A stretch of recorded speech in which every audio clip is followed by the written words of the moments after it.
This is the Let's Go Win podcast with your host, J.M. Ryerson.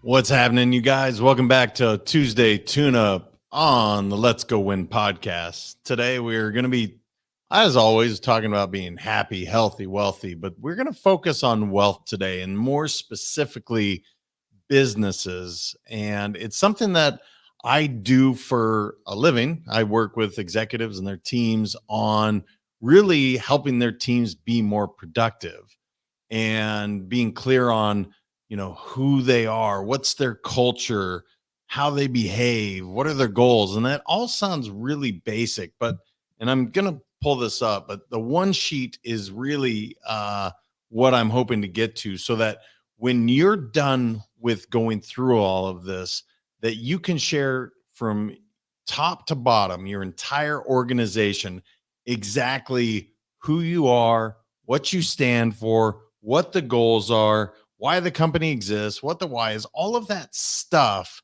that we know we should know. But when I talk to executives and I say, what are your cultural values? They don't know.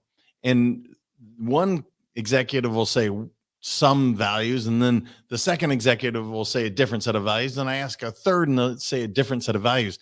And the challenge with that is, if we don't get it right at the top, there's no chance that we can get it right in that middle tier or entry level, because you have to start and get really clear and focused up front, and then do cascading communication. So the entire idea of this episode is to work on it'll be 6 things. I call it the one sheet. That's just the simple idea, so that you have it right in front of you. Everyone in your company has it right in front of you. And what we're going to start with is meetings. Okay. Everyone, when I say, do you love meetings? There's a collective sigh, groan, roll of the eyes. It's not something that people love, but it doesn't have to be that way. And I don't have time to go into all of the training, but I want to give you the basics, so that if you go work with your team, that you can work on your own one sheet. And if you're struggling with it, then you can reach out, and I'm happy to help. I love helping companies.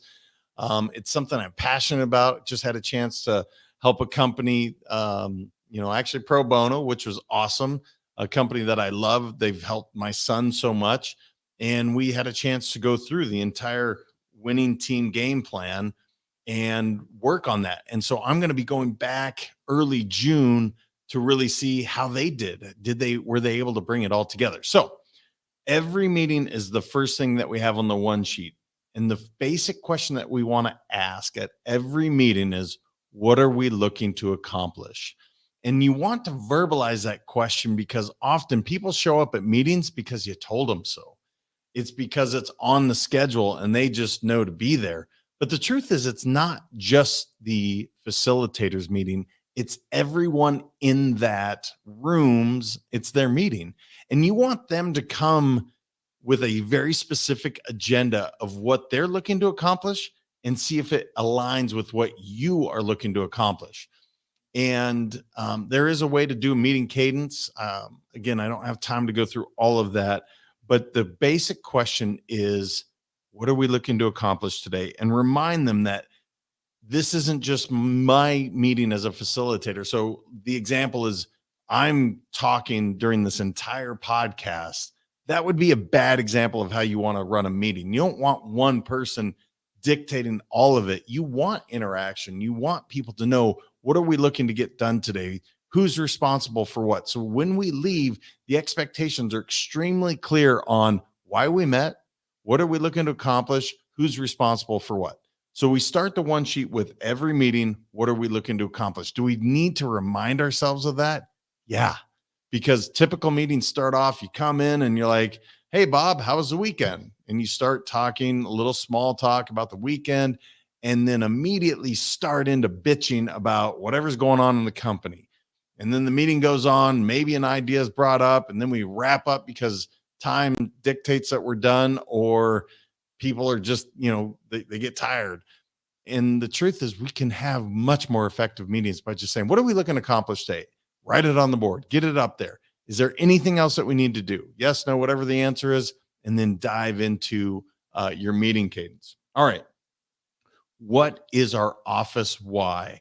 And the vision is what we're really talking about here, right? This is the chance where what gets you out of bed. For me, it's always been my kids. And so when I interview people, when I ask people, what is your why? I ask the significant other what their why is. I want to know why they're coming to work here, not just for a paycheck, because that will only motivate you so far. But what is your actual why? And a quick side note on bringing spouses or significant other to an interview, if at all possible. Again, not an HR guy, so don't quote me on this. If you can't do it with a W-2, I get it, but find a way to meet with them. And the purpose is not to interview that spouse. The purpose is to let them interview you, because you want an advocate at the home. You don't want an adversary.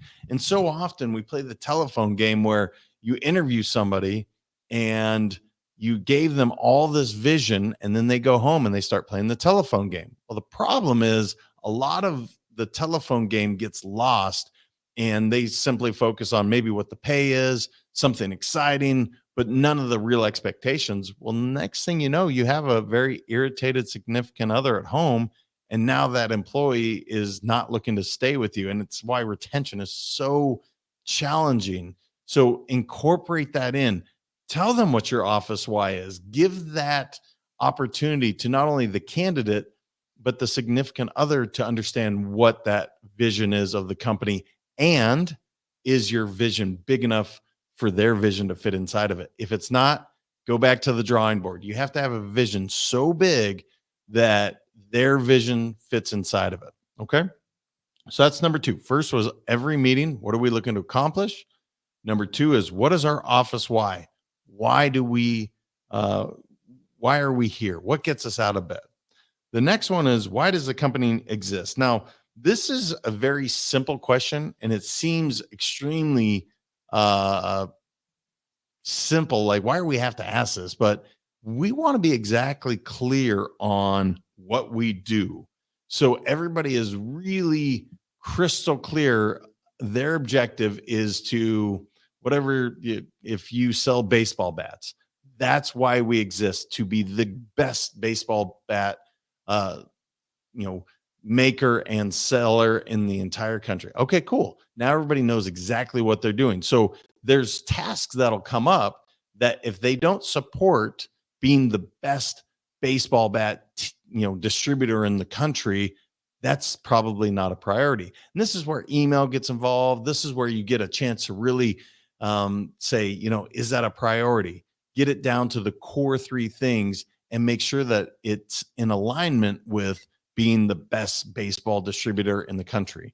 That's not an example. I've ever been a baseball distributor, but I'm just saying that would be the examples. This is what we do. We create and distribute baseball bats. So every single day when a decision needs to be made, does it support being the best baseball bat distributor? Yes, it does. Okay, great. We want to do that. If it doesn't, that's not a priority. It's a task, and we put that on the lower part of the priority list. We take care of our core three things. All right. How do we behave? This, guys, it's not cultural values. This is how you expect people to walk through the door and what you expect of their behavior. So I'll give you an example of a company I worked with. They chose to be present, to be accountable, and to be respectful.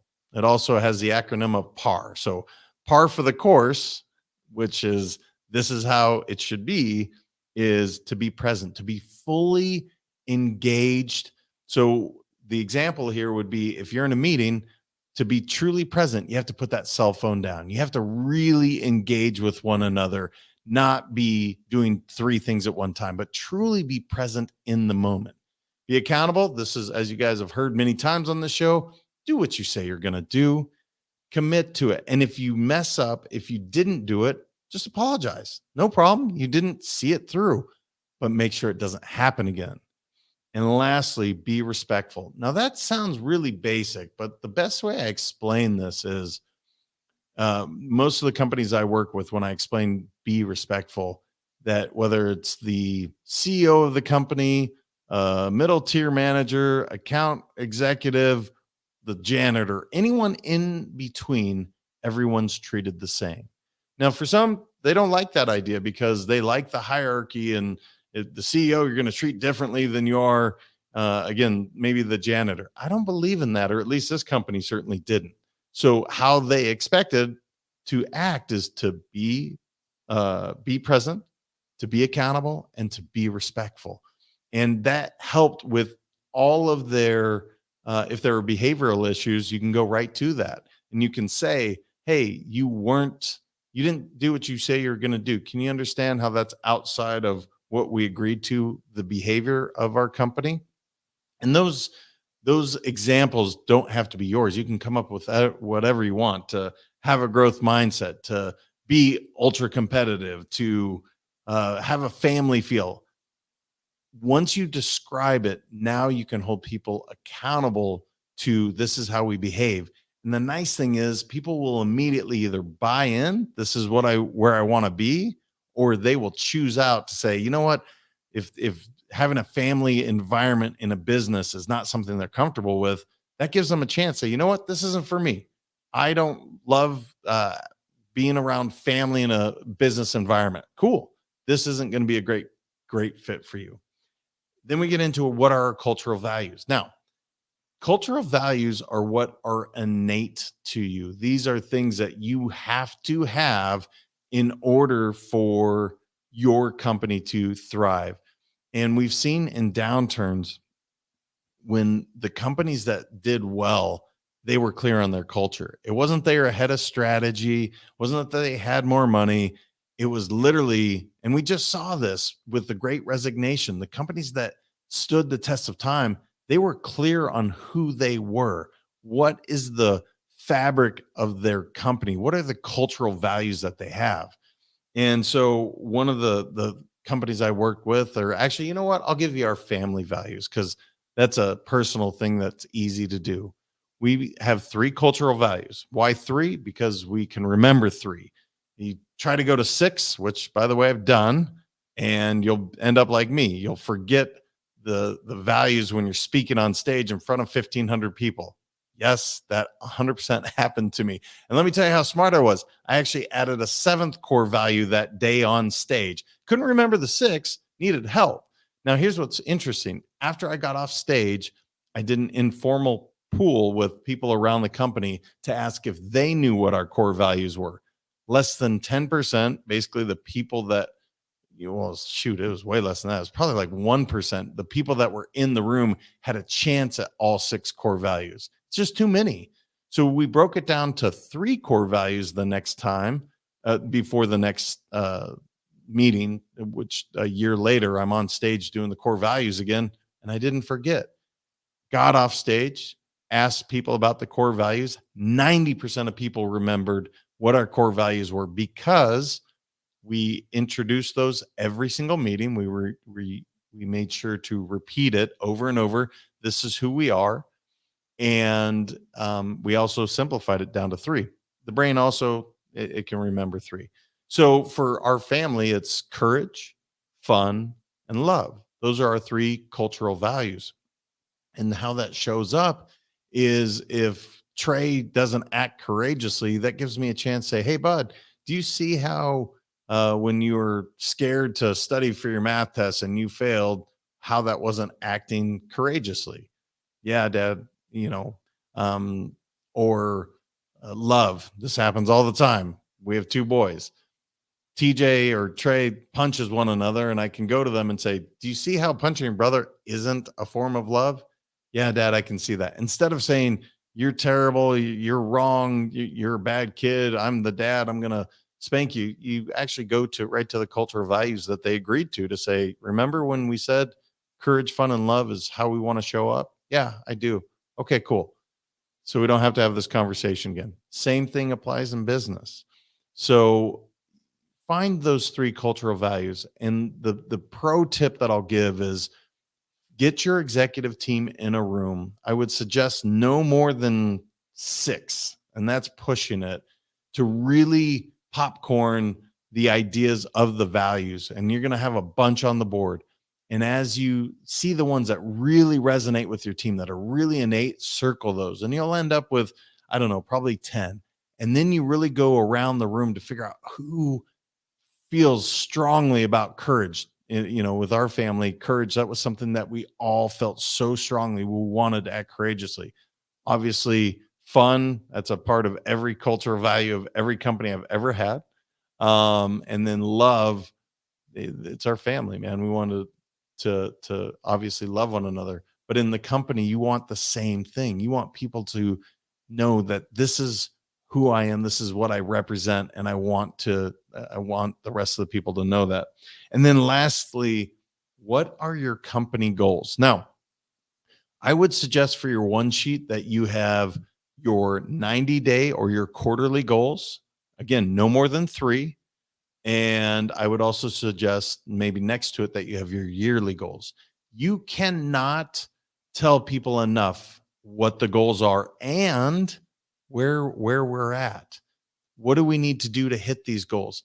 Keep it in front of them, because as human beings, when we have these goals in front of us, we're 60% more likely, just by having it in front of us, written down, 60% more likely to hit it. You're 80% more likely if you look at it at least twice a day.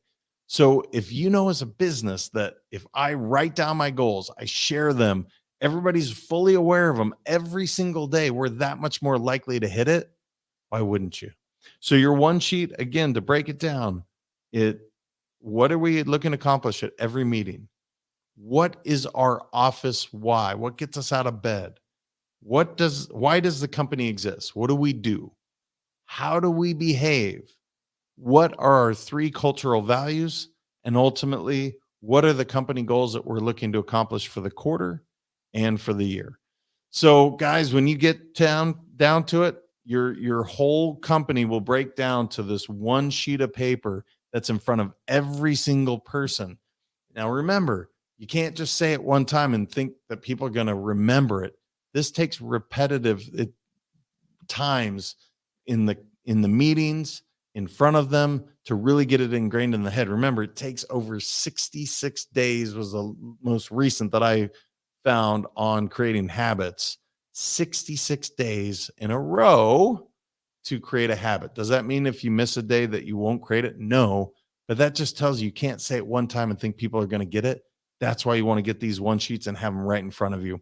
Anyway, I know that's a little bit more business specific, but I wanted to share it with you because I'm passionate about companies really being able to use this, get clear on these questions so that they can thrive in some of these challenging times that we've encountered, or in the great times. But when we face the challenging times, that you won't go away, your company will continue to thrive. So if you have questions, please feel free to reach out to me. Let's Go Win 365 on any social media platform. info@letsgowin.com. If your company is looking for help on creating this one sheet, it's truly what I love to do, is help companies get clear on what they're doing and make their lives easier and make more money. That's the whole idea. So, and please share this out with somebody that has a business that maybe they're not clear on their culture. Maybe they're not hitting their goals. Maybe they're not they're just struggling. And most companies, I would say 90%, when I walk through the door and I ask these questions, they don't have answers. And it will make your life that much more simple, and people will feel recognized. They'll know why they're there, what they're working for. It's a huge win-win for the company and for your employees. So until next time, make sure to share this out. Like I said, that really helps us and helps get this information out. Remember, your mindset matters. I appreciate you all, and we'll talk soon. Thank you so much for listening. If this content is delivering value to you, please make sure to subscribe, rate, and review us. That helps us build this community, and that is what we are all about. Building this community as big as we can, helping as many people as we can, and deliver as much value as possible. Be sure to head over to letsgowinpodcast.com for information on my coaching courses, and make sure to follow us on Facebook, Instagram, and LinkedIn at Let's Go Win 365. Let's go win and transcend in life. This is the Let's Go Win podcast with your host, J.M. Ryerson.